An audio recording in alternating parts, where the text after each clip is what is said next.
everyone, and welcome back to our channel. In this video, we'll be discussing about various types of keywords in Java. In our last video, we had discussed about Hello World program, which had various keywords like package, public, class, static, void, and we have all understood that what they mean. As we write programs, we'll see these keywords along with many others in use. However, there are many keywords in Java. I do have listed some of the popular ones which we'll be using, and if we come across any new keyword, we'll talk about that as well. The first set of keywords comes into primitive data types. We'll get to know, of course, we'll get to know when we talk about data types, we'll get to know about these, but byte, short, int, long, char, flat, float, double, and boolean. These are the 8 primitive data types in Java. All of these 8 primitive types being used in written types of methods, being used as a parameters to various methods, and so many places and all. Coming to byte keyword, we use byte keyword when we want to declare a variable that can hold an 8-bit signed 2's complement integer. Then we have int. We use int keyword when we want to declare a variable which can hold a 32-bit signed 2's complement integer. Then we have a short. We use short keyword when we want to declare a variable that can hold a 16-bit signed 2's complement integer. Then we have long. We can use it when we want to hold a 64-bit signed 2's complement integer. We'll see an example for all of these. What does mean 16-bit signed 2's complement? What does it mean 64-bit signed 2's complement and all? Then we have char. When we want to hold any character of Java source files character set, we use char keyword. Then we have a double. We use this when we want to declare a variable that can hold a 64-bit double precision IEEE 754 floating point number, and this is a fairly large range. Then we have float, which is 32-bit single precision IEEE 754 floating point number. Then we have boolean. Boolean is for when you want to store values like true or false. By default, the value of a boolean primitive type is false in Java. Then we have a try, catch, finally, throw, and throws, as you see on your screen. And we'll get to know more about them when we talk about exception handling in our upcoming videos. However, these are being used in conjunction with any other other topics in Java as well. Like when you are writing a program which uses multi-threading, there also you might use these keywords. We'll see all of these in examples. Then we have a set of keywords which fall into controller statements. Those are if, else, switch, case, default, while, for, break, continue, do, while, for each are being used. So we'll see an example for if, else. We'll see an example for, switch, case. We'll see usage of all as we go ahead. So here we are. We do have some simple program. We can create another program. Let's go to our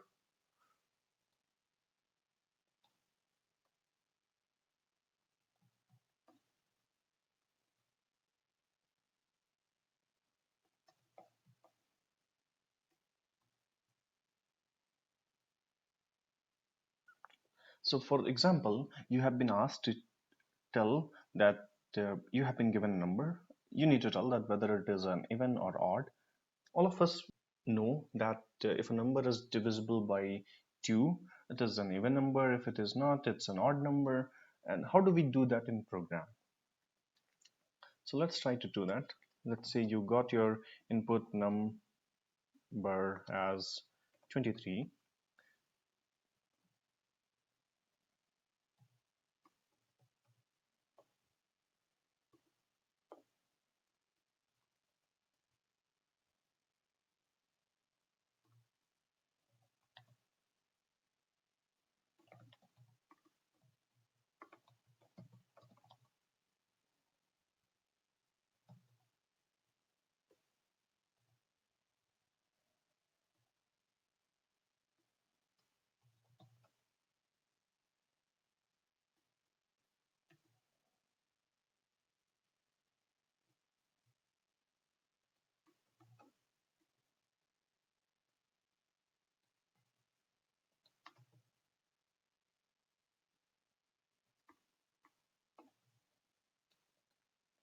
So what I have done is I have used the keyword if and else, which are part of controller statements, and that's how we do in our program. So you see that I have checked for if a number is divisible by 2, if it is returning a remainder as 0, then it is an even number. The input number is even. And if the number is not, then it is odd. Let's try to run this program. So we see that our input number is 23, which is odd, which went into else part and it got printed as the number is odd. Let's give some other number. Let's give as 26. And now we see the input number 26 is even. So that's how we do in program. I just wrote this program to help you how if and else keywords are being used. Let's go to our slide. Then we were talking about for, switch, case, all these keywords. So let's take an example for these as well.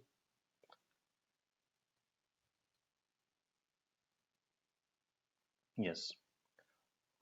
So let's talk about switch case and default. So we use switch case and default keywords almost in conjunction, and these are being used when you want to avoid multiple if else part, or you have a situation where you just want to check or you want to do a particular operation based on the condition. I will give you an example. Let's say you have been given an input character, for example, in this case B, and it might change any of the alphabet. Let's say you got any alphabet character as an input to your program, and you have to tell whether what kind of character it is. So what you do, you can make use of switch keyword, switch case and break, and then default. So in this program, I have used 4 keywords. So that's how we do. Uh, I do have my character initialized as B. Then I have a switch keyword, and this is the syntax and all. And then you can use all the. I have just done it till A, B, and C, and capital A. And similarly, you can just copy paste and do for all the alphabet characters from um, A small lowercase a to lowercase z, uppercase A to uppercase Z. You can do, and in that case, your program will check for all the characters. So for example, we'll see for uh, the characters that we have given as input to our program. You can also give input as a command line argument. So let's try to run this program. So currently we see that our input character is B and it gets printed multiple times, and which we want to avoid it. So how do we do that? We make use of break keyword. So we see that when we gave input as B, it came into switch block and it matched with this case. And now it just keeps printing all the subsequent statements below this. So how do we avoid it? We just use the break keyword.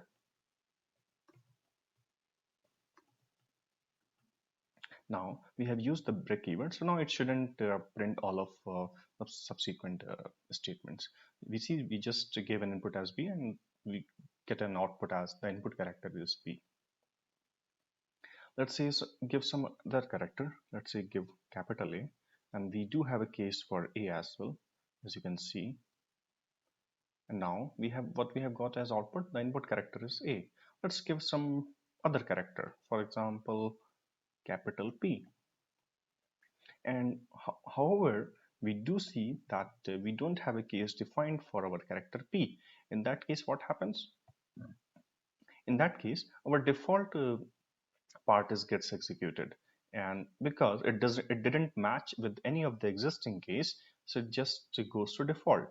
So we'll try to run this program, and whatever message you have given in your system.out.println, it will get printed. I had given it for if it is not any alphabet character. For example, you're giving a percentile or at the rate, because at the rate is not a alphabet character. It is a special character. And now if we run the program, we see that the input character is not an alphabet character, or whatever message you want to print it on the console. So I just gave you a simple example to help you how these keywords are being used and what all cases you can use. We'll see more about them in our as we write programs. Then we have some of the keywords like for, while, do while, and any some others. Uh, let's say, for example, you want to print a specific number, let's say 100, on your screen for 100 times. What you will do if you've been asked and if you don't know about the loops in Java, what you will do, you will just write system.out.println 100 times this way and keep writing. But we all know that it is not efficient, right?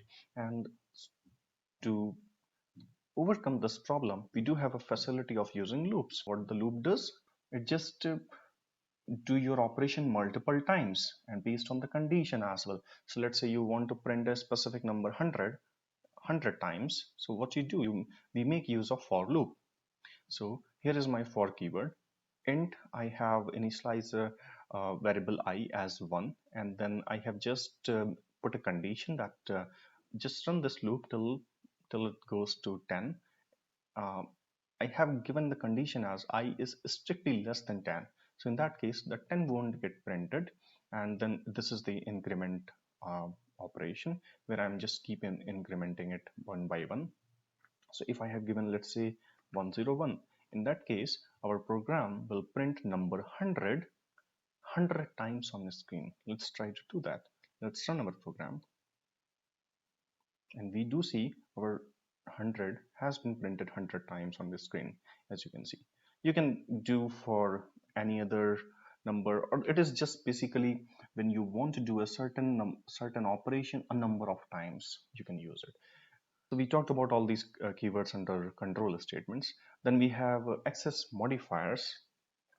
We already talked about public private access modifier when we wrote our first Hello World program.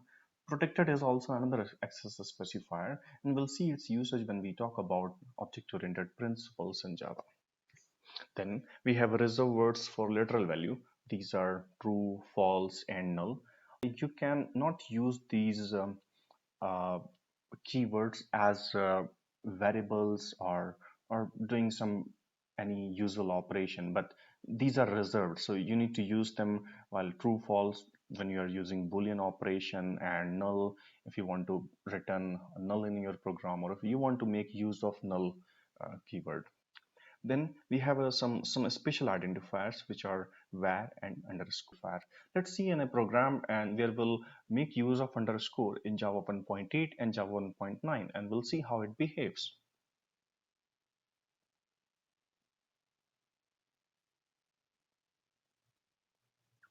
We do have this program and we are using Java 1.8. So we see that our int and underscore is equal to 50. We have assigned number 50 to our variable underscore. Then we have just printed this out, and we see we'll try to run our program, and we see the value of underscore is 50. It got printed out because till Java 1.8 can use underscore as an identifier. Now let's run the same program on Java 1.9. And how do we do that? Go to your project, right click, go to properties, select here compiler, and you will see Java compiler, and I uncheck this box, and from 1.8 I selected Java 9. I applied. Now as soon as it got applied, we do see an error. As you can see, it should not be used as an identifier since it is a reserved keyword, source level 1.8 onwards. Let's talk about some of the other keywords. Then we have unused keywords which are const and goto. Then we have some keywords like this, super, synchronized, extends, class, abstract, import, static, return, interface, and new. This keyword will we use when we want to reference the current object, or you want to do any operation with your current object. Super keyword, we'll talk about it when we come to object-oriented principles in Java. Then we have synchronized. We'll talk about this when we come to multi-threading. How do we make our methods as synchronized and all. extends, again, once we talk about inheritance and object-oriented principles in Java. Class keyword we have already talked about. Abstract and interface we'll talk about when we talk about abstract and interfaces in Java. Import keyword is being used when you want to import some of the dependencies in your program. Let's say you are running a JUnit, and for that you need some JUnit jars. So one of the way to do it by using import statements. We'll see an example for it as well. Then we have a return. Return is being used to return a value from your program. Some of the methods don't return a value. Like in our Hello World program, we had seen that our main doesn't return a value, and that's why we didn't had any return a statement. In case there is a method which is returning a value, you can make use of return. Then we have interface. Interface, we'll talk about these in our upcoming videos. The new keyword is being used when you want to create an object of a class. We can make our methods, variables, and even class as a static. When we make our methods as a static, we don't need an instance of a class to call that method. As we had seen our previous video, our main was declared as public static void main, and we didn't need it to create an instance of a class to call our main. There is one more keyword as void. So void is being used when we don't want to, when our method doesn't return a value. So we use the keyword void. We had seen in our Hello World program that our main was returning void. That's all we had for this video. I hope you got some information about what are the keywords in Java. If you have any questions or suggestions, let us know via comments. Looking forward to connect with all of you.